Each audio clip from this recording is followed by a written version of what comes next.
में तकनीक की जरूरत होती है। कई बार लेखकों को ये कहते हुए सुना है मैंने कि लेखक के अंदर का लेखक जब खत्म हो जाता है तभी लेखनी लिखने लगती है।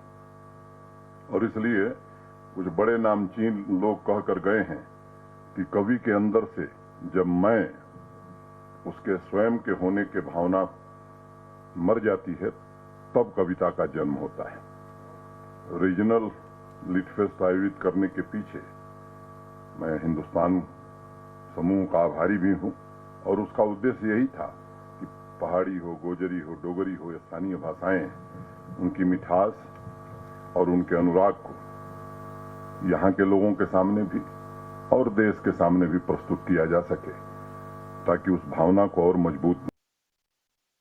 इन भाषाओं के प्रमोशन की जिम्मेदारी निश्चित रूप से प्रशासन की है, सरकार की है। हम उसे आगे बढ़ाने की हर कोशिश भी करेंगे।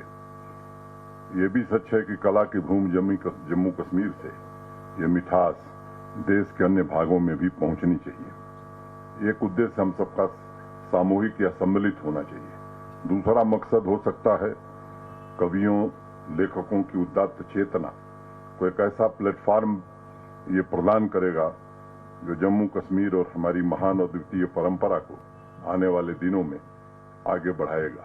और ये एक वर्षीय आयोजन नहीं है। पूरे जम्मू कश्मीर के विभिन्न स्थानों पर इस तरह के अनेक आयोजन आजादी के अमृत महोत्सव को लेकर के हो रहे हैं। कल मैं अनंत वहां था, बारामूला में, गुलमर्ग में, वहां भी एक लिटरेरी फेस्टिवल था।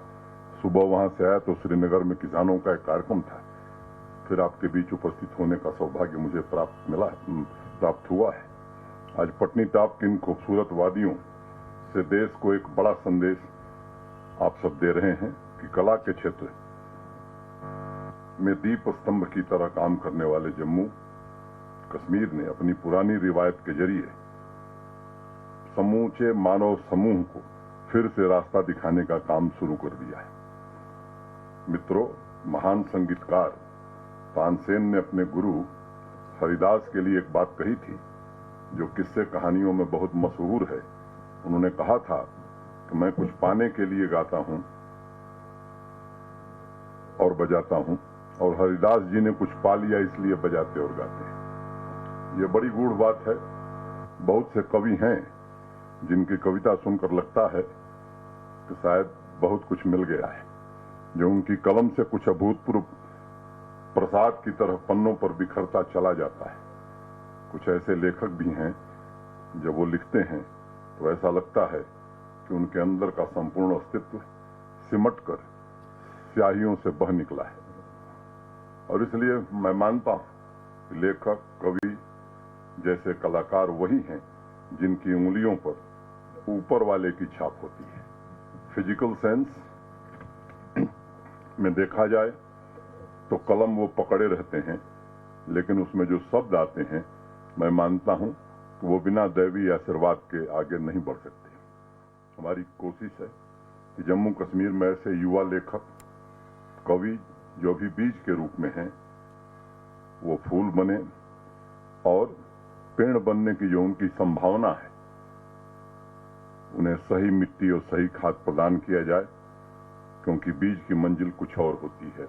वो मंजिल तक पहुंच सकें, इसका प्रयत्न का एक छोटा सा प्रयास हिंदुस्तान के साथ मिलकर के हुआ है। हमारे देश में क्षेत्रीय भाषाएं संपूर्ण राष्ट्र की भावनाओं के आदान प्रदान की भाषा रही हैं।